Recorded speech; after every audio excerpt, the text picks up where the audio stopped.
قال رسول الله صلى الله عليه وسلم إذا اتخذ الفيء دولة যখন দেখবে মানুষ সারাক্ষণ ধনের পিছনে দৌড়ায়, টাকার পিছনে দৌড়ায়, অট্টালিকার পিছনে দৌড়ায়, এটা হালাল না হারাম চিন্তা করে না, জায়েজ কি না জায়েজ এই চিন্তা করে না, এই টাকা বৈধ না অবৈধ এটা চিন্তা করে না, এই উপার্জনে আমি জান্নাতে যাব না জাহান্নামে যাব, আল্লাহ খুশি হবেন না বেজার হবেন এই চিন্তা করে না, খালি টাকার পিছনে দৌড়ায়। যখনই দেখবে মানুষ হারামের পিছনে দৌড়ায়, ধনের পিছনে দৌড়ায়, তখনই মনে করবা এটা খোদার গজব। আর গজব খুব নিকটবর্তী, কথা ঠিক নেই। এখন তো দেখেন 100 জনের মধ্যে আপনি 98 জন পাবেন সুদের আড্ডায়। কি কথা ঠিক কিনা? কিসের আড্ডায় পাবেন? সুদের আড্ডায় পাবেন, ঘুষের আড্ডায় পাবেন। আপনি ছোট্ট একটা কাজ নিয়ে কোনো অফিসে গেলে দেখবেন ফিওনে পর্যন্ত আপনার সাথে কথা বলে না টাকা ছাড়া। কি কথা ঠিক না? টাকা ছাড়া। আপনার বাড়ির এলাকায় একটা মানুষ মার্ডার হয়েছে, যাদের এখানে এত কথা হচ্ছে কেন?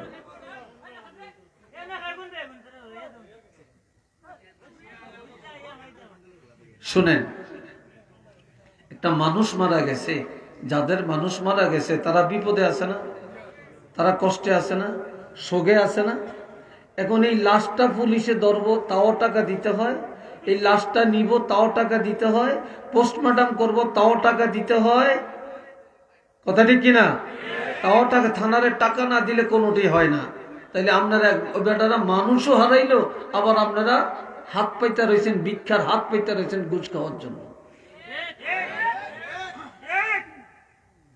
কোথায় আছি আমরা বলে?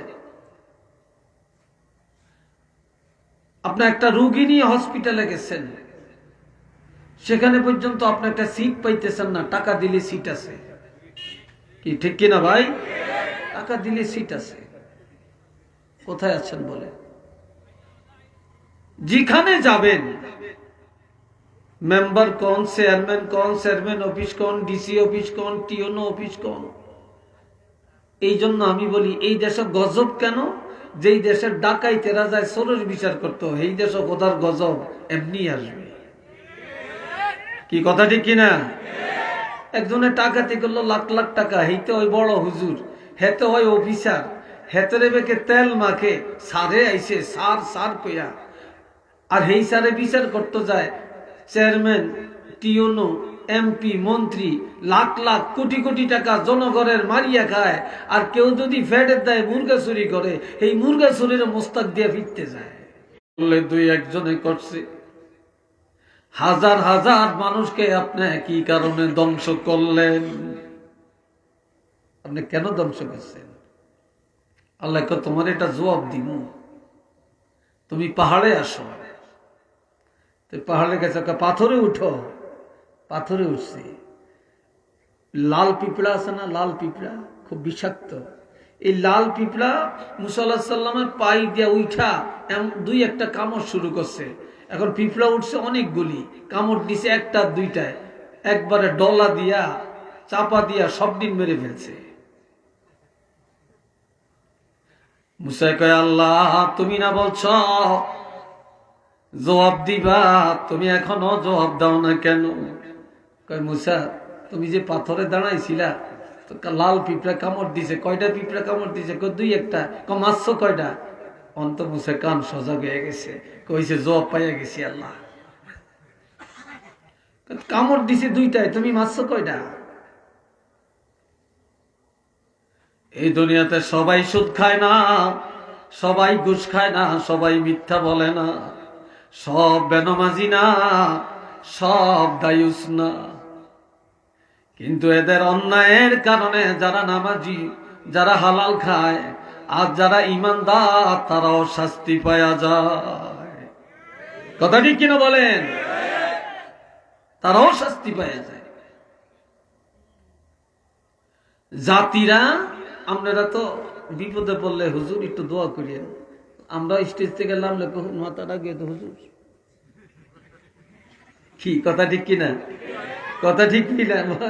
একটু ফু দিয়ে দেন, একটু হাতটা বলিয়ে দেন, হেতে নামাজ পড়ে না। কি কথা ঠিক না? এতে হালাল খায় না, এতে এতে এতে মা বাপের লোকে ভালো আচরণ করে না, কয়েকজন মাথাটা একটু বলিয়ে দেন, একটু ফু দিয়ে দেন। আমরা ফু দিলে কি লাভ দইব? কি আমার কথাটি বুঝতেছেন আপনারা? বন্ধুরা রে আমার, হযরত মুসা কালিমুল্লাহর কাছে যে দোয়া চাই, হুজুর আপনি আল্লাহর পয়গাম্বর, একটু দোয়া করেন, বৃষ্টি হয় না, জমিনে ফসল হয় না, বড় মুসিবতে আছি, আপনি দোয়া করেন।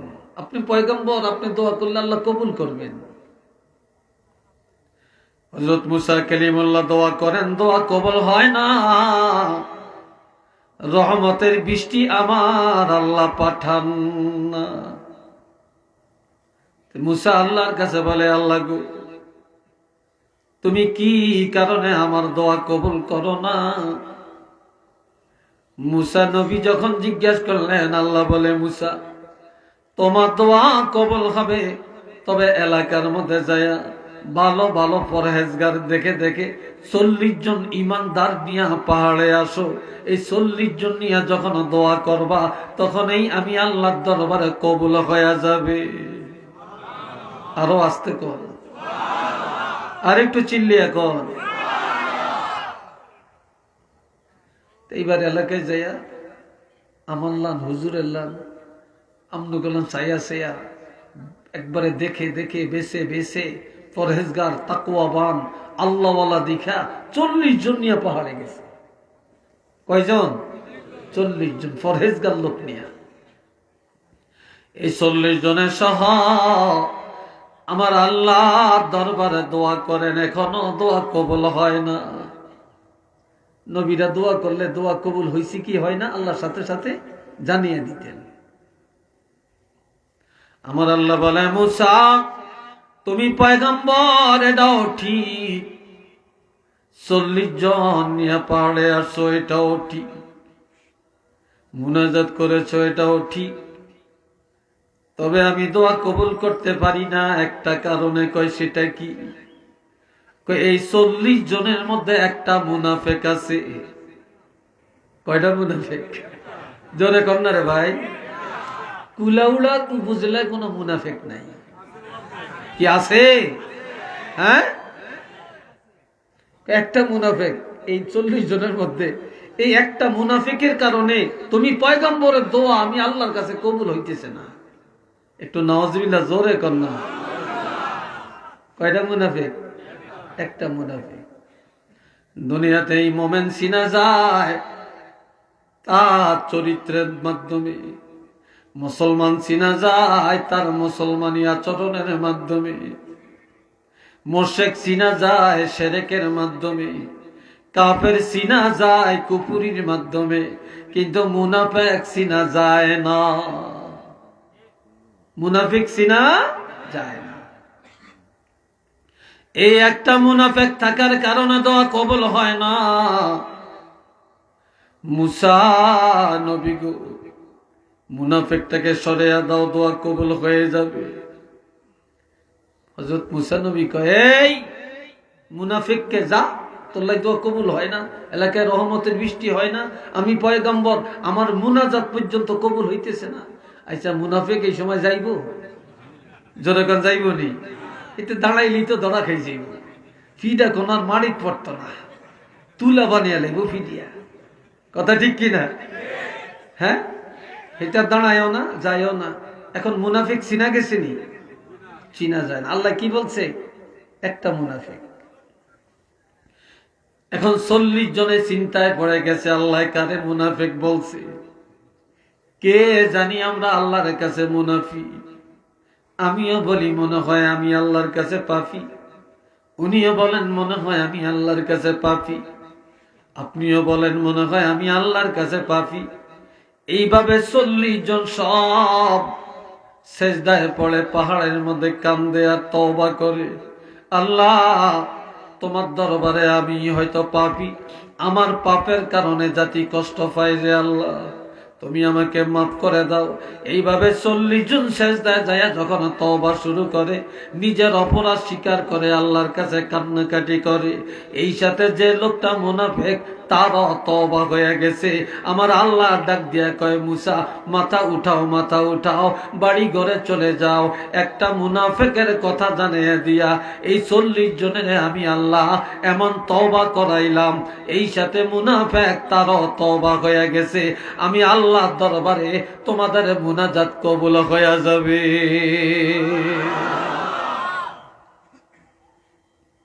রহমতের বৃষ্টি চলে আসবে। এখন তো আজকাল এত অশান্তি দুনিয়াতে, এত ফিতনা, এত বিপদ, এত মুসিবত, কেন রে ভাই? আমাদের পাপের কারণেই তো। এ ভাইরা রে আমার, নামাজ পড়া ফরজ, রোজা রাখা ফরজ, হজ করা ফরজ, যাকাত দেওয়া ফরজ। পর্দা করা কি? জোরে কর, আর একটু জোরে বলেন। বেক ফরজ কিছু কিছু আছে, পর্দা ফরজ নাই,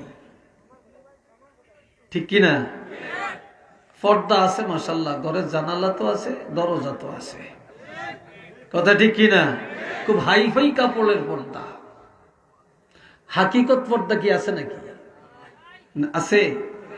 নাই।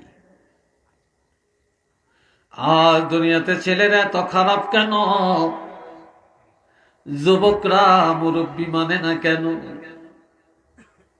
মা বাপ মানে না কেন? মসজিদে পাওয়া যায় না কেন? ভালো কাজে পাওয়া যায় না কেন? গানের আড্ডায়, নাটকের আড্ডায়, সন্ত্রাসের কাছে বেশি পাওয়া যায় কেন? একমাত্র তালাশ করলে দেখা যায় বাপ ভালো না, না হয় মা ভালো না। মা বাবার পর্দা ছিল না, তাদের মধ্যে ছিল বেজাল, এই জন্য প্রজন্ম হয়ে গেছে আর সন্তানরা হয়ে গেছে বেজাল, ঠিক না? ইমাম বুখারী রহমতুল্লাহ আলাইহি তিনি এত বড় বুজুর্গ কেন হলেন? যে ইমাম বুখারীর কবরের মাটি আমার আল্লাহ মেশক আম্বর বানাইয়া দিলেন। ইমাম বুখারীর আম্মাকে কেউ দেখে না, আর গভীর রাত্রে উঠে তাহাজ্জুদ পড়তেন। তাহাজ্জুদের বিছানায় অন্ধকার রাত্রে আল্লাহ দরবারে 2টা হাত বাড়ায়া সন্তানের জন্য দোয়া করতেন আর বলতেন, আল্লাহ আমার ছেলেকে তুমি হাদিসের খেদমতের জন্য কবুল করে নাও। আর যে ইমাম বুখারী যিনি হাদিস লেখছেন, অন্ধকার রাত্রে বাতি ছিল না, তিনি যখন কলমটা কাগজে আর কলমের মাথায় মদিনা থেকে একটা নূরের প্রকাশ আসতো, ওই নূরের আলো হবে। 6 মাস পরে যখন এ ভাইয়েরা শোনেন, তিনি হযরত আলীরে ডাক দিয়া বলে, আলী আমি আর হয়তো বেশি দিন বাঁচব না, তবে আমার ইন্তেকালের পর আমার মৃত্যুর খবরটা বেশি জানাজানি করিও না। আজকাল অনেক মহিলা মারা গেলে মাইকে প্রচার করে, কি কথা ঠিক কিনা? অমুকের ওয়াইফ মারা গেছে, অমুকের মায় মারা গেছে। এটা তো তাকওয়ার খেলাফ। বলে আমার ইন্তেকালের পর আমার গোসলটা দিনের বেলায় দিও না, আমার ইন্তেকালের পরে আমার কবরটা দিনের বেলায় করিও না। আর আমারে দিনের বেলায় কবরে রাখিও না। এই দুনিয়ায় কেউ কোনোদিন আমাকে দেখে না, চিনে না। আমার মৃত্যুর পর ভয় লাগে, না জানি কেউ দেখে ফেলে। এই জন্য গোসলটা রাত্রে দিবা, কবরটা রাত্রে করবা, আর জানাজা রাত্রে পড়বা। আমার মৃত্যুর পরেও যেন আমার লাশটা কেউ না দেখে। একটু চিল্লিয়া বলেন সুবহানাল্লাহ।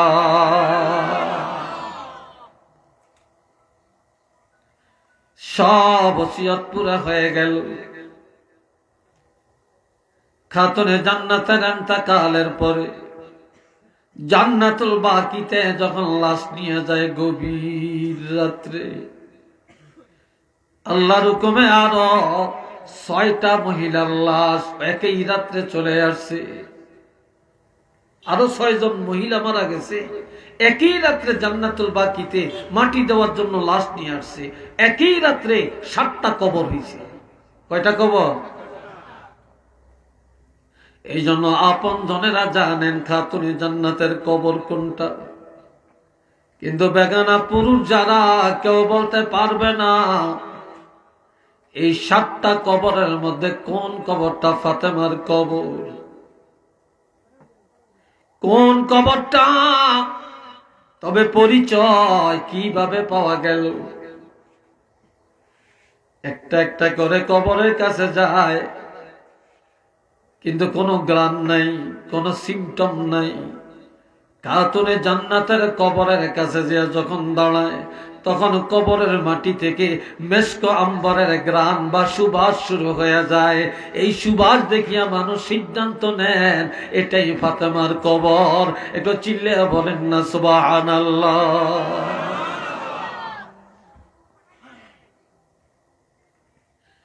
ইমাম গাজ্জালী আল্লাহর একজন মকবুল ওয়ালি। এই ওলি আল্লাহ মরুভূমির জমিনে হাঁটাহাঁটি করেন। আসরের নামাজের টাইম হয়ে গেল, নামাজ আদায় করবে না, পানি নাই। পর্দার আড়াল থেকে একটা যুবতী মেয়ে ডাক দিয়া বলে, আল্লাহর ওলি কি চান? আল্লাহর ওলি বলে, মা আমি পানি চাই, আমি ওযু করব, নামাজ আদায় করব। মেয়েটা বলে, হুজুর আমাদের বাড়ির পূর্ব দিকে একটা পুষ্করণী আছে, আপনি একটু দেখেন এটাতে পানি আছে কিনা। কিন্তু পানি নাই, মেয়েটা জানে। যে দেখে পানি নাই, এসে বলে, মা পানি তো নাই গো মা।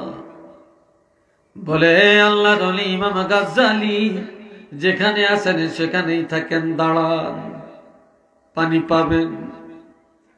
মেয়েটা দৌড়াইয়া যায়, শুকনো পুষ্করিণীর মধ্যে 3 বার একটু থুতু নিক্ষেপ করেন। থুতু নিক্ষেপ করার সাথে সাথে ওই পুষ্করিণীর তলা দিয়া পানির জোয়ার এসে যায়। মুহূর্তের মধ্যে পুরা পুষ্করিণী পানিতে ভরপুর হয়ে যায়। আর একটু জোরে কন্যা রে ভাই। ওই পানি দিয়া আল্লাহর ওলি ওযু করলেন, নামাজ আদায় করলেন। নামাজ পড়ে চিন্তা করে, আমি এত ইবাদত জীবনে করলাম, আমি তো এত বরকত অর্জন করতে পারি না। আর এই মেয়েটা এমন কি আমল করে যার কারণে তার থুতুর মধ্যে এত বরকত। ঘরের পাশে এসে ডাক দিয়া বলে, মা এমন কি আমল করো গো মা, যার কারণে তোমার থুতুর মধ্যে এই বরকত। মেয়েটা ডাক দিয়া বলে, গো আল্লাহর ওলি, আমি তেমন কিছু করতে পারি না, তবে 5টা কাজ আমি ছাড়ি না। কয়টা? আরো আস্তে কর, যুবকরা জোরে বলো, 5টা কাজ আমি ছাড়ি না। 1 নম্বর, যেদিন আমার বিবাহ হয়েছে, স্বামীর সাথে স্বামীর গাড়িতে করে স্বামীর ঘরে ঢুকলাম, সেদিন থেকে কোনোদিন ঘরের বাহিরে যাই না। ঘরের বাহিরে যাই না। 2 নম্বর, আমার নামাজ কাজা হয় না। 3 নম্বরে, একদিনের জন্য আমার কোরআন তেলাওয়াত বন্ধ হয় না। 4 নম্বরের আমল, আমার স্বামীর অন্তরে কোনোদিন আমি ব্যথা দেই না। 5 নম্বরের আমল, আমি আমার হাতে সংসারের কাজ করি আর আমার জবানে আল্লাহর হাবিবের উপরে দুরূদ ও সালাম পাঠ করতে থাকি। যার কারণে আল্লাহ পাক আমার জবানের মধ্যে এই বরকতটা দিয়েছেন। একটু চিল্লে বলেন না সুবহানাল্লাহ। আর বর্তমানে আমাদের মায়েরা শিক্ষায় বেশি, জ্ঞানে বেশি, সার্টিফিকেট বেশি, ভদ্র বেশি, মাশাআল্লাহ, কিন্তু হ্যাঁ এরা থুতু বালাইলে পাইবেনটা কি?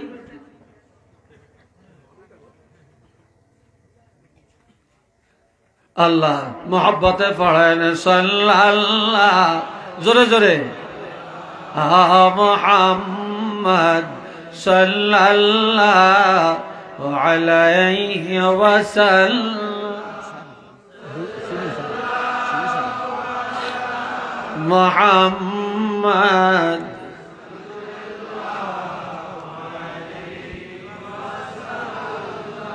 আর জোরে সাল্লাল্লাহু আলা মুহাম্মদ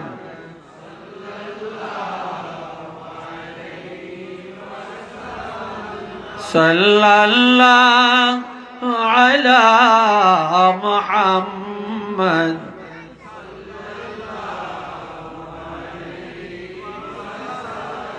সবাই মহব্বতে বলেন আলহামদুলিল্লাহ। আরেকবার বলেন আলহামদুলিল্লাহ। এইবার আরেকটা মহিলার কথা শুনে, আমার কথায় কষ্ট হচ্ছে আপনাদের, বিরক্ত লাগছে আপনাদের? আল্লাহ, মহিলাদের দাম আল্লাহর কাছে বেশি না কম? জোরে কন। আর মহিলাদের কারণেই সন্তান ভালো, মহিলাদের কারণেই সন্তান খারাপ।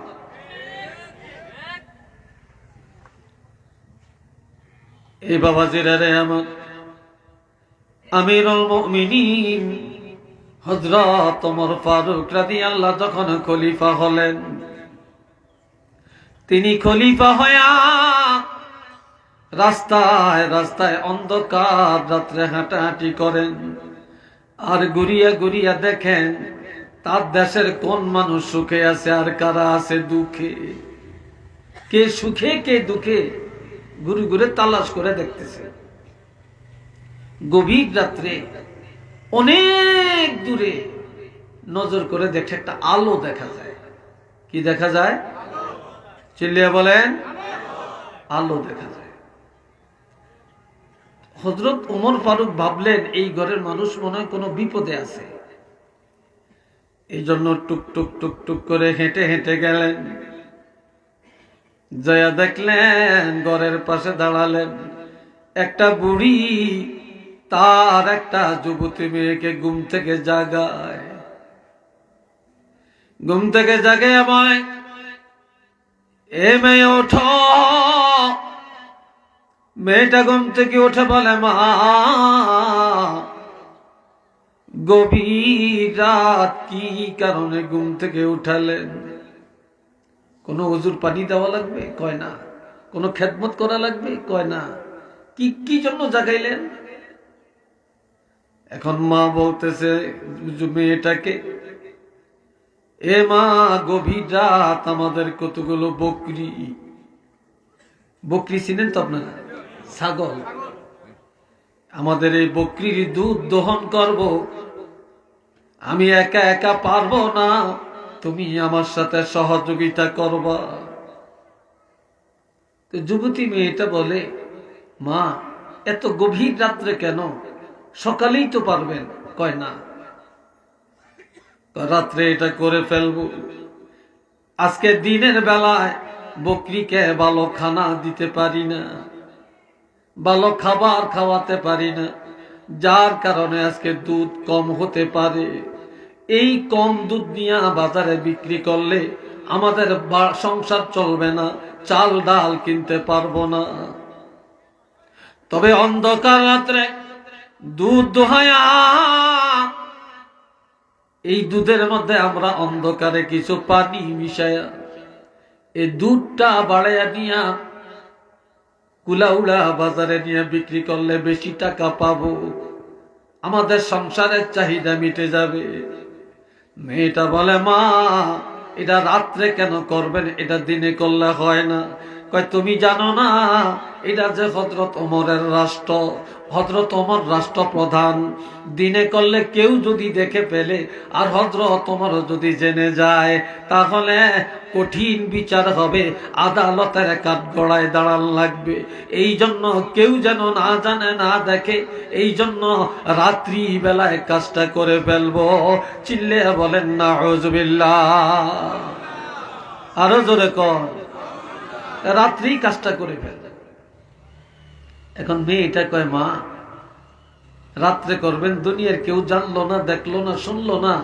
মাগো, যে আল্লাহ বকরি পালছে, যে আল্লাহ আমারে বানাইছে, আপনারে বানাইছে, যে আল্লাহ রিজিকের মালিক, হায়াত মৌতের মালিক, মা বলেন তো আল্লাহ কি দেখবে না? সুবহানাল্লাহ কইয়েন না, আল্লাহ কি দেখবে না? এখন বুড়ি কহ, আল্লাহ তো দেখবে। মেয়েটা বলে, মা আল্লাহকে ভয় করেন, হযরত ওমর ফারুক রাদিয়াল্লাহকে ভয় করবেন না। এই কথাটা হযরত ওমর ফারুক রাদিয়াল্লাহ অন্ধকার রাত্রে ঘরের পাশে দাঁড়িয়ে দাঁড়িয়ে শুনতে আছে। ঘরের পাশে একটা লাঠি গাড়ছে। কি গাড়ছে? লাঠি। এই লাঠিটা গাড়িয়া মসজিদে চলে গেলেন। ফজরের আযান হয়ে গেল। হযরত ইমাম নামাজের, হযরত ওমর নিজে ইমাম, নামাজের ইমামতি করলেন। নামাজটা পড়ায়া দাঁড়ায়া সবাইকে বলতেছে, মুসল্লিরা কেউ বাড়ি যাবা না, সব থাকো। ওমরের ছেলের নাম হলো আব্দুল্লাহ। বলল, রে আব্দুল্লাহ তুমিও থাকো, দুইটা মেয়ে লোকরে আনা হবে, তোমাদের সবার সামনে তাদের বিচার করা হবে। দুইজনকে পাঠিয়ে দিলেন, যাও অমুক ঘরের পাশে যায় দেখবা একটা লাঠি গাড়া, ওই ঘরের মধ্যে একটা বুড়ি মহিলা আর একটা যুবতী মেয়ে, এদের হাতে কাঠগড়া লাগাইয়া নিয়ে আসো, কঠিন বিচার তোমাদের সামনে করা হবে। এই দুইজনকে যখন নিয়ে আসছে, হযরত ওমর ফারুক রাদিয়াল্লাহু মহিলাকে জিজ্ঞাসা করে, সত্য করে বলবা গভীর রাত এই মেয়েটাকে ঘুম থেকে ডাকা জাগাইলা কেন? কি কারণে জাগাইছো? মহিলা চালাক বেশি, উপস্থিত বুদ্ধি বেশি, একটা উত্তর দিয়ে সারিয়ে যাওয়ার চেষ্টা করে। মহিলা বলে, হযরত ওমর কি কারণে জাগাইলাম এটা নিশ্চয়ই আপনি জানেন, না জানলে ডাইরেক্ট এই প্রশ্ন করতেন না, তবে আর কোন প্রশ্ন জিগাইয়া আমাকে অপমান করিয়েন না। কয় না, এত তাড়াতাড়ি ক্ষমা পাইতা না, সত্য করে বলো এই মেয়েটাকে। কয়টা আমার মেয়ে। কার মেয়ে? কয়টা আমার মেয়ে। কয় তোমার মেয়েটা বিয়া হইছিনি? কয় না। এ মহিলা, তোমার এই মেয়েটারে বিয়া দিবানি? মহিলা বলে, হুজুর ছেলে যদি ভালো হয়, পাত্র যদি ভালো হয় তাহলে বিয়া দিব। হযরত ওমর বললেন, এই যে আমার পাশে বসা, এটা আমার ছেলে। সুবহানাল্লাহ কন্যা, আরেকটু জোরে বলেন না, এটা আমার ছেলে। এই ছেলেটা তোমার পছন্দ হয় কিনা? মহিলার তো ঈদের উপরে শুক্রবার, আনন্দের উপরে আনন্দ, আসছে আসামি হইয়া। আর এখন রাষ্ট্রপ্রধান হযরত ওমর খলিফা, ওনার ছেলের কাছে মেয়ে বিয়ে দেওয়ার প্রস্তাব তিনি দিলেন। এর চেয়ে আনন্দের খুশির খবর আর কি হতে পারে, তাই না? কয়া তোমার মেয়েটারে যদি আমার ছেলের কাছে বিয়ে দাও তাহলে ক্ষমা করব, এর আগে তোমাকে ক্ষমা করব না। এর আগে ক্ষমা করতাম না। আর বর্তমানে মেয়ের বাবা যদি ছেলের এক বোঝা দেয় জামাই খুশি হয়, আবার ছেলের মারে যদি ভালো করে কাপড় চোপড় শাড়ি টাড়ি দেয় খুব খুশি হয়, ছেলের বাবারে যদি জামা দেয় কোট দেয় প্যান্ট দেয় খুব খুশি হয়, সাথে যদি একটা আলমারি দেয় আরো খুশি হয়, যদি একটা সোফা দেয় আরো খুশি হয়, যদি একটা ডাইনিং টেবিল দেয় খুশি হয়। কয় না কয় এরা খুব ভদ্র, হোলা বিয়া করাইছি সম্বন্ধ পাইছি মাশাআল্লাহ, আত্মা ভালা। কি কথা ঠিক কিনা? খুব আত্মা, সত্য আত্মা, দেওয়ান থনে খুব ভালা, ঠিক না? কিন্তু মুসলমান একজনের মেয়ে আনলেন, আপনার উচিত মেয়ের বাবাকে আপনার হাদিয়া দিবেন। এই লোকে তার মেয়েটারে পালছে, এই মেয়ে আপনি কি করতেছেন এখানে?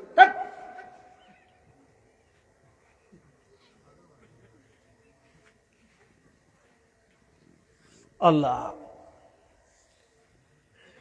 মেয়ের বাপের সম্মান করা, মেয়ের মাকে সম্মান করা, তারা কষ্ট করে মেয়েটার পালছে লালছে পড়াইছে, এই আদরের হীরার টুকরাটা তোমারে দিছে, আর তুমি আরো উল্টে করতে না আদায় করো। কি কথা ঠিক না? বাবা জেরারে আমার, এগুলো হারাম, এই রসম বাদ দেওয়া দরকার। এখন হযরত ওমর যখন প্রস্তাব দিলেন, মহিলা রাজি হয়ে গেল। হযরত ওমর ফারুক রাদিয়াল্লাহু নিজের ছেলের বিয়ে পড়ালেন। একটু মারহাবা করুন। এবার দাঁড়াইয়া বললেন, এটি ছিল আমার বিচার। আমি বহুদিন ধরে ছেলেটারে বিয়ে করাবো, ভালো একটা পাত্রী তালাশ করি, পাই না। অন্ধকার রাত আল্লাহ মিলাইয়া দিছে, যেই মেয়েটার মধ্যে আল্লাহর ভয় আছে, যেই মেয়েটার মধ্যে তাকওয়া আছে, যেই মেয়েটার মধ্যে কোরআনের নূর আছে, যেই মেয়েটার মধ্যে এত দিনদারি আছে, এমন একটা মেয়ে চাইছিলাম। আমি আমার মেয়েটার জন্য, ছেলের জন্য এমন একটা মেয়ে আনলাম।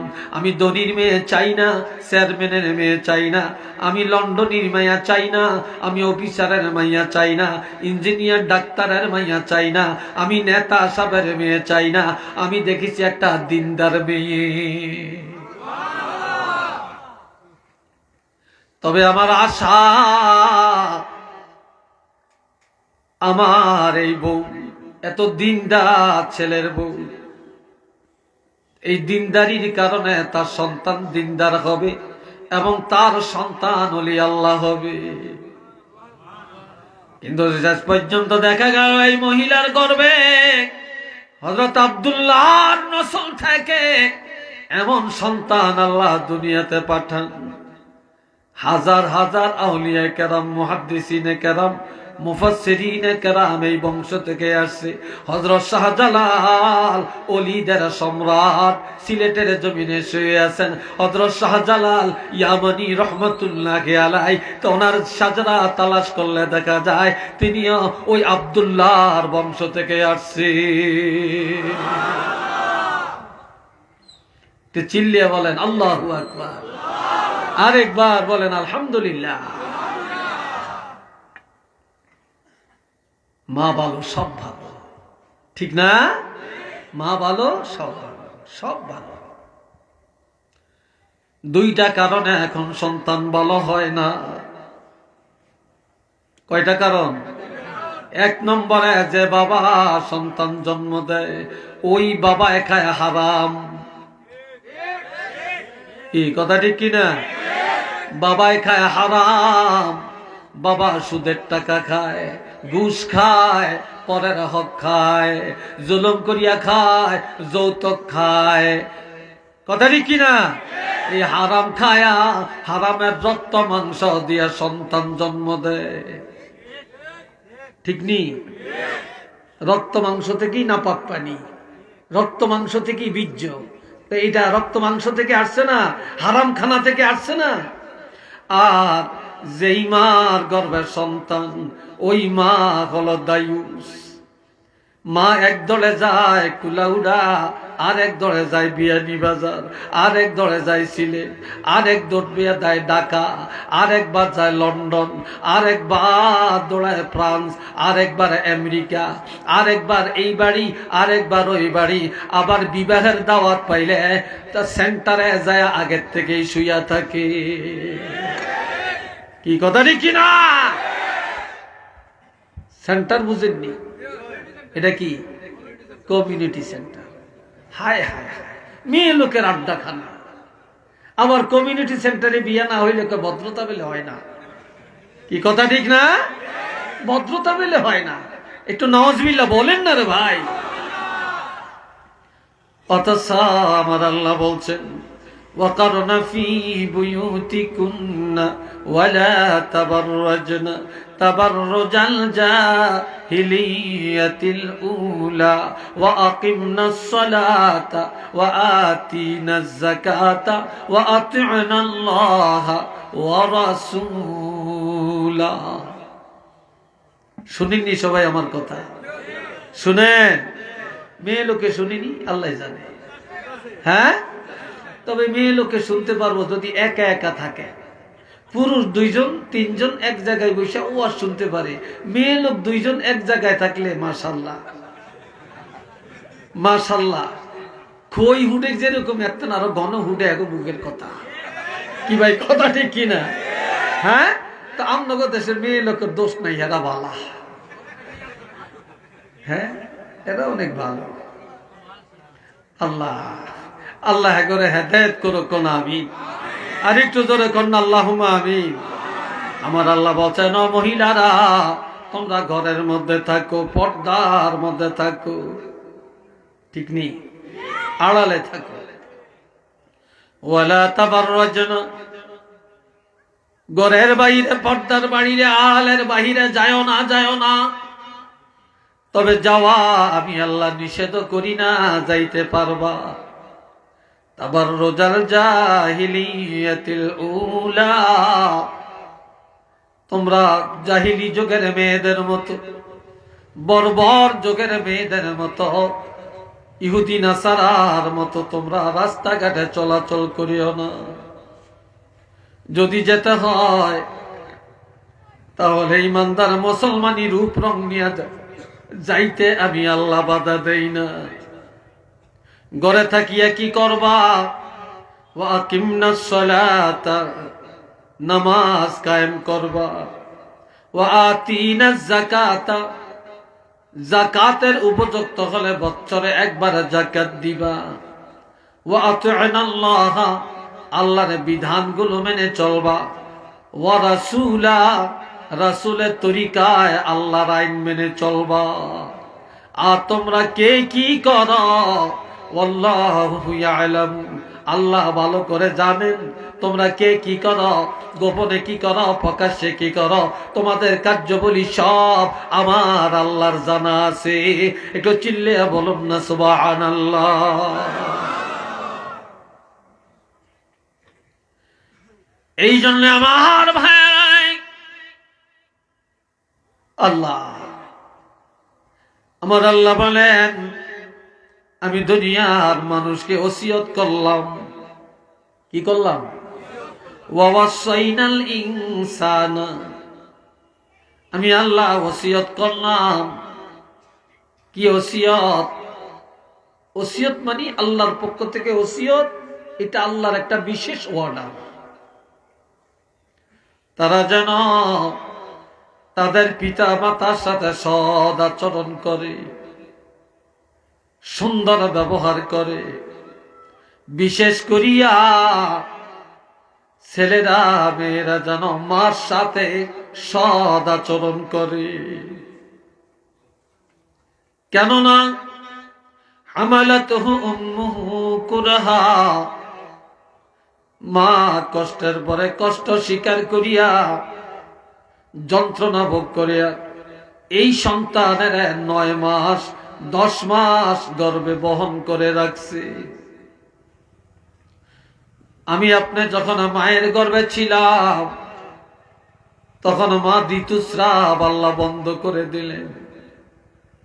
মায়ের না পাকখানা গুলা একটা তারের মাধ্যমে সন্তানের সরবরাহ করায়া মায়ের পেটের মধ্যে লালন পালন করে। আর অনেক মা রক্ত শূন্যতায় পড়ে যায়, অনেক মা মারাও যায়। সন্তানে গর্ভে যায় মা লজ্জায় কারো ঘরে কারো বাড়িতে যায় না, বাপের বাড়িও যায় না। মা দুনিয়া সব আরামে ঘুমায়, কিন্তু মা রাত্রে ঘুম যাইতে পারে না। একবার বসে আবার শোয়, সন্তান নড়াচড়া করে, মার কষ্ট হয়। আবার এই রাত্রি বেলায় বাবা ঘুমায়, মা ঘুমায় না। মা আল্লাহর দরবারে চোখের পানি ছেড়ে ছেড়ে কান্দে আর বলে, আল্লাহ সব দুঃখ যন্ত্রণা ভোগ করে নিব, তবে আমার গর্বের ফসল রে তুমি নষ্ট করিও না, ধ্বংস করে দিও না। এইভাবে মা কষ্ট করে করে 9 মাস 10 মাস এই সন্তানের গর্ভে বহন করলেন। এমন মায়ের সাথে কোনোদিন অসৎ আচরণ করিও না, এমন মার কলিজায় আঘাত দিও না, এমন মায়ের সাথে বেয়াদবি করিও না। এরপরে হামালাতুহু উম্মুহু কুরহাও ওয়া ওয়াদাআতহু কুরহা। যেদিন সন্তান দুনিয়াতে আসার সময় হয়ে গেল, মার বেদনা শুরু হয়ে যায়। ব্যথা বেদনায় মা অস্থির। কোন মার একদিন, কোন মার 2 দিন, কোন মার 1 সপ্তাহ পর্যন্ত ব্যথা যন্ত্রণা থাকে। আবার কত মা হসপিটালে নেয়, সিজার করে, অঙ্গহানি করে দেয়। স্বামীর থেকে ক্ষমা চায়, শাশুড়ির কাছে ক্ষমা চায়, মা বাবার কাছে ক্ষমা চায়। এরপরে আল্লাহর কাছে কত দোয়া করে, আল্লাহ আমার জীবন চলে যাক, আপত্তি নাই আল্লাহ, তবে আমার গর্বের ফসলটা তুমি ধ্বংস করিও না। যেই মা এই প্রসব বেদনার কষ্ট ভোগ করলেন, পৃথিবীর কোন বাবা এই ব্যথা বেদনার কথা অনুভব করতে পারে না রে। এই জন্য আমার আল্লাহ বললেন, তোমার এমন মায়ের সাথে সৎ আচরণ করো, এই মার কলিজায় কোনোদিন আঘাত দিও না। এমন মার কষ্টের কথা তুমি চিন্তা করো, এই কষ্ট করে তোমার পালছে, পেটে রাখছে, তারপরে ভূমিষ্ঠ হওয়ার যন্ত্রণা ভোগ করেছে, কোনদিন কারো কাছে আলোচনা করে না, কষ্টের কথা ব্যক্ত করে না। তুমি সন্তান, কাজে ওই কষ্টের কথা স্মরণ করিয়া তোমার মার কলিজায়, তোমার আচরণে, তোমার কথাবার্তায় কোনোদিন ব্যথা দিও না। একটু চিল্লিয়া বলেন না সুবহানাল্লাহ। আরেকবার বলেন না আল্লাহু আকবার। 3 নম্বরে ووصينا الإنسان بوالديه حملته أمه وهنا على وهن وفصاله في عامين। যেই মা একদিন 2 দিন না, ওই আরেক পিছিয়ে থাকে। আর এই দরজাটা দিয়ে কি যে হয়েছে আমি বুঝতেই পারতেছি না।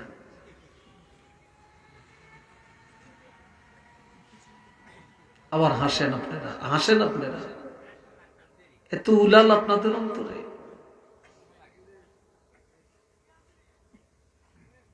বন্ধুরা রে আমার,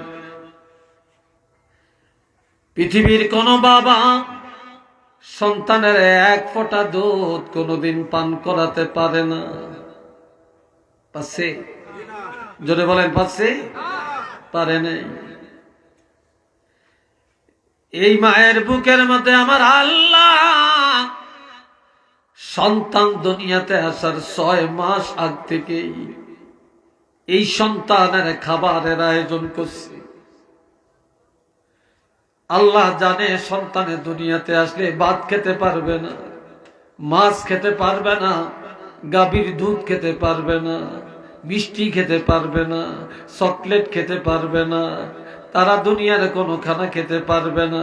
এই জন্যে আমার আল্লাহ মায়ের বুকের মধ্যে খাবারের ব্যবস্থা করে দিলেন। এত এত সুন্দর খানা, যেটা একেবারে গরম না, একেবারে ঠান্ডাও না, একেবারে ঘন না, একেবারে পাতলাও না, একেবারে কড়া মিষ্টি না, একেবারে কম মিষ্টি না। আবার ছিদ্রগুলি এত সূক্ষ্ম, একেবারে বুড়ে বুড়ে বের করলেন না, গলায় আটকায় মারা যাবে। সূক্ষ্ম সূক্ষ্ম ছিদ্র দিয়া সন্তানের চাহিদা মতো খাবার আমার আল্লাহ সরবরাহ করালেন। আর এইভাবে মা 2 বছর এই সন্তানের দুধ পান করালেন। একটু চিল্লে বলেন না মারহাবা। কয় বছর? 2 বছর। একদিন মার জন্য 10 টাকার ঔষধ কিনলে, আরেকদিন বলে আমি না ওই দিন কিনে দিছি। একদিন মারে শাড়ি কিনে দিলে, বলে আমি না ওই দিন দিলাম, আজকে ওই ভাই দিবে। একদিন মারে বাবারে খাওয়াইলে কয় আমরা তো কালকে খাওয়াইছি, আজকে আমি কেন খাওয়াবো? কত হিসাব। ও ভাইয়েরা, আল্লামা আলুসি রহমতুল্লাহ আলাইহি বলেছেন তাফসীরে রুহুল মানিতে, যেই মা সন্তানের সবচেয়ে কম দুধ পান করাইছে, তারপর 2 বছরে হিসাব করলে 2 বছরে 2.5 মণ দুধ, 9.5 মণ দুধ পান করাইছে। দুনিয়াতে 1 কেজি গাভীর দুধের দাম যদি 100 টাকা হয়, 1 কেজি মায়ের বুকে দুধের মূল্য কত টাকা দিবে? পারবেন? জোরে বলেন পারবেন? কেউ পারবে না রে। এই জন্য আমার আল্লাহ বলেন, মা যখন দুধ পান করায়, মা কাঁচা মরিচ খায় না, বাসি খানা খায় না। মা তুমি সন্তানের জন্য কত কষ্ট করেছে, পেট ভরে খায় না রে। ইলিশ মাছ খায় না, গরুর গোস্ত খায় না, ইচা মাছ খায় না, তুমি সন্তানের কষ্ট হবে। মা জিরার গুঁড়ি দিয়া ভাত খাইছে, পানি ডলাইয়া ভাত খাইছে, তারপর সন্তানের পেট খারাপ হবে, এই জন্য অশালীন খাবার খায় না। আবার মা খেতে বসে, তুমি সন্তান ওয়া ওয়া করে কান্না শুরু করে দিয়েছো। মা খাবারটা বন্ধ করে দৌড়ে যায়া সন্তানের দুধ পান করায়া, সন্তানের কান্না থামায়া এরপরে খাইতে গেছে। আবার মা রান্না করতে গেছে, তুমি কাঁদতেছো, মা রান্না বান্না ছাড়িয়া তোমার কান্না থামাইছে। আবার মা খাইতে পারছে, তুমি কাঁদতেছো, মা কোলে দিয়া খানা খায়, তুমি পায়খানা করে দিছ। মা খানাটা বন্ধ করে দিয়া তোমার পায়খানা সাফ করে এরপরে খাইতে গেছে।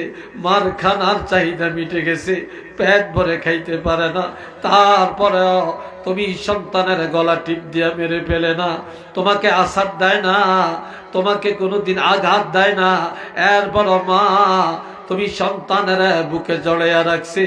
এমন মার অন্তরে কোনোদিন ব্যথা দিও না, এমন মার সাথে সদ আচরণ করো।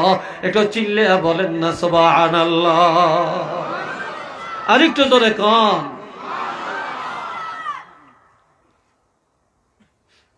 আল্লাহ। এ বন্ধুরা রে আমার, হযরত বাহাজ ইবনে হাকিম আল্লাহর হাবিবের কাছে এসে বললেন, ইয়া রাসূলুল্লাহ, মান আহাক্কু বিহুসনি সাহাবাতি, আমার কাছে সৎ ব্যবহার পাওয়ার অধিক উপযুক্ত কে? ক্বালা উম্মুকা, নবী বললেন তোমার মা। এরপরে কে বলল তোমার মা। এরপরে কে বলে তোমার মা।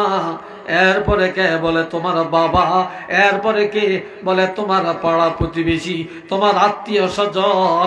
একটু চিল্লে বলেন না সুবহানাল্লাহ। আপনাদের কষ্ট হয় এতলাই? হ্যাঁ, কেউ উঠলে একজন উঠেন, দুইজন তিনজন একসাথে উঠেন না। তাহলে বুঝলাম যে আপনারা আমার আন্দোলনের বিরুদ্ধে ষড়যন্ত্র করতেছেন, আমার বিরুদ্ধে আন্দোলন করতেছেন, ঠিক না?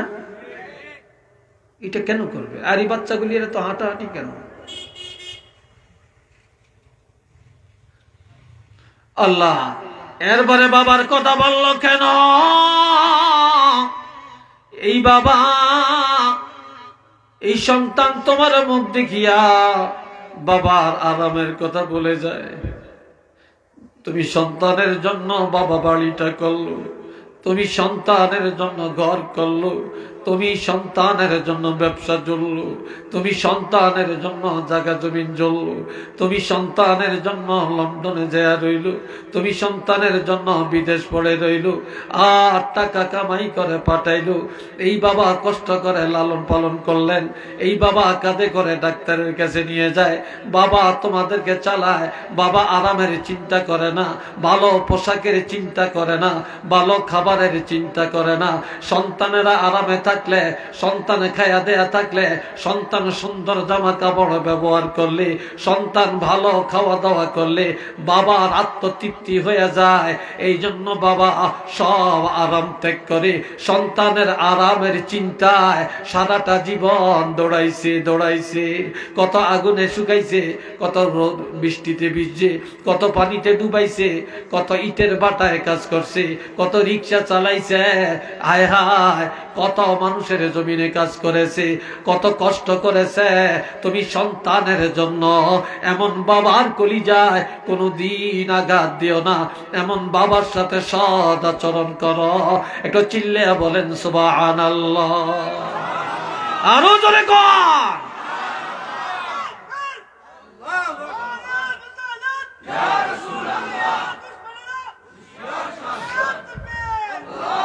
মাশাআল্লাহ, আল্লাহ কবুল করেন।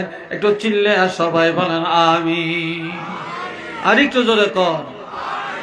এই জন্য আমার আল্লাহ বলছেন, কষ্ট হয় আপনাদের? বিরক্ত লাগছে নাকি আপনাদের? কথা আরো কিছু চলবে নাকি? হ্যাঁ, রাজি আছেন? মাশাআল্লাহ। আর গড়ি চাই না, কয়টা বাজে সেলে? আরে কারবার তো শেষ হয়ে যেতেছে। হ্যাঁ, কারবার তো শেষ হয়ে যেতেছে। হ্যাঁ, চলতো কি? এটার মধ্যে কি চাক্কা আছে নাকি? এটা চলবো কেমনে? হ্যাঁ, মাশাআল্লাহ। আল্লাহ কবুল করেন। আওয়াজ দিয়া কোন আমিন।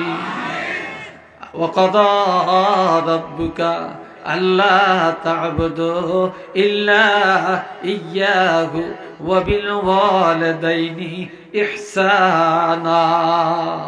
একটু আলহামদুলিল্লাহ বলেন। আল্লাহ, তবে হুট করে উঠেন না। আমার এটি খুব বিরক্ত করা আমার কাছে। কেন কেন এটা কিচ্ছু? এটি হুদা, এটি বাজে কথা, এটি আমাদের ন্যাচারাল অভ্যাস হয়ে গেছে, আর কিচ্ছু। আসল কথা হয়েছে কি জানেননি? রসগোল্লা চেনেননি আপনারা? রসগোল্লা কি তিতা না মিঠা? হ্যাঁ, মিষ্টি। যে তার জিহ্বাওয়ালা তার কাছে খুব মিষ্টি। আর বিষম ক্ষেত্র জ্বর, টাইফয়েড জ্বর, এটা চিনেননি আপনারা? যে তার টাইফয়েড জ্বর হয়েছে, বিষম ক্ষেত্র জ্বর হয়েছে, এই জ্বর হইতে হইতে এটা জিহ্বাটাও নষ্ট হয়ে গেছে, মুখটা খারাপ হয়ে গেছে। এখন মিঠা দিলে লাগবো কি, মিঠা না তিতা? জোরে কন। আমরা এখন শয়তানি করতে করতে, বাতরামি করতে করতে, মিথ্যা বলতে বলতে, হারাম খাইতে খাইতে, গান শুনতে শুনতে, বাজনা শুনতে শুনতে, মোবাইলের ফেসবুক দেখতে দেখতে, শয়তানি করতে করতে এমন বিষম ক্ষেত্র হয়েছে। এখন কোরআন হাদিসের যত বালা কথা এগুলি এক দলের কাছে লাগে তিতা তিতা তিতা। মিঠা লাগে না, তিতা লাগে। এই জন্য খালি left right left right left right.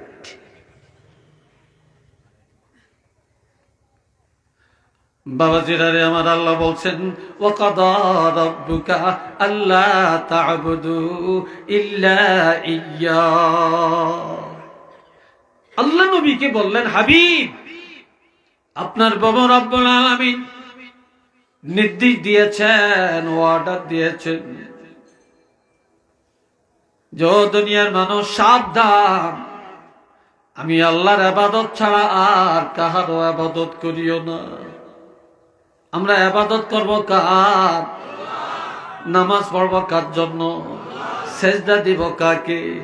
মাথা নত হবে কার কাছে? না মাজারের কাছে? হ্যাঁ, মাজার জিয়ারত করা যাবে, কিন্তু সেজদা দেওয়া, চুমা খাওয়া যাবে না। কথা ঠিক কিনা? মাজার জিয়ারত করা যাবে, বাবা মার কবর জিয়ারত করা যাবে, ওলি আল্লাহর কবরের কাছে জিয়ারত করা যাবে, এটা জায়েজ। কিন্তু ওলি আল্লাহর কাছে চাওয়া যাবে না, চাবো আমরা আল্লাহর কাছে। জোরে বলেন, কার কাছে? আল্লাহর কাছে। এই ভাইরা আমার, কদম বুসি করা যাবে,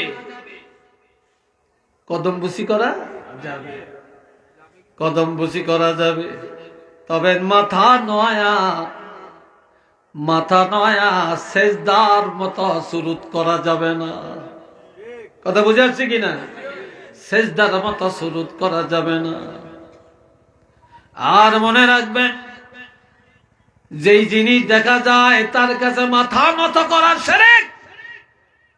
যে আল্লাহকে দেখা যায় না তার কাছে মাথা নত করা, কপাল লাগায়া সেজদা দেওয়ার নাম ঈমান। এরপরে বললেন ওয়াবিল ওয়ালিদাইনি ইহসানা। আগে আমি আল্লাহর ইবাদত, এরপরে আমি আল্লাহ অর্ডার দিলাম দুনিয়ার সব মানুষকে, তারা যেন পিতা মাতার সাথে সৎ আচরণ করে, তাদের কলিজায় যেন ব্যথা না দেয়, তাদের সাথে যেন বেয়াদবি না করে, মা বাবার সাথে যেন সুন্দর আচরণ করে। এরপরে বললেন ইম্মা ইয়াবলুগান্না ইনদাকাল কিবারা আহাদুহুমা আও কিলাহুমা ফালা তাকুল লাহুমা উফিন।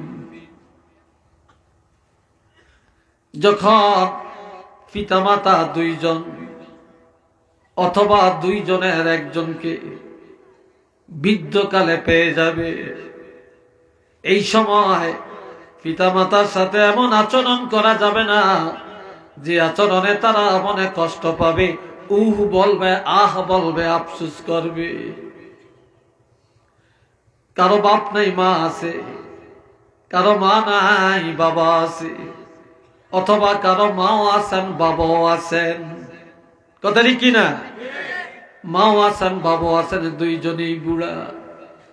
ছোট বাচ্চারা যেমন বাচ্চাকালে তাদের কথার মাপকাঠি নাই, চলার মাপকাঠি নাই, খাওয়ার মাপকাঠি নাই। পিতা মাতা যখন বুড়া হয়ে যাবে তখন তাদের মাপকাঠি কমে যাবে, শিশুর মতো হয়ে যাবে। তখন তাদের কথাবার্তায় তুমি মনে দুঃখ নেওয়া যাবে না, এমন আচরণ করা যাবে না যাতে তারা দুঃখ পাবে, আহ বলবে, আফসোস করবে, এমন আচরণ করা যাবে না। আওয়াজ দিয়া বলেন না সুবহানাল্লাহ। আওয়াজ দেয় না।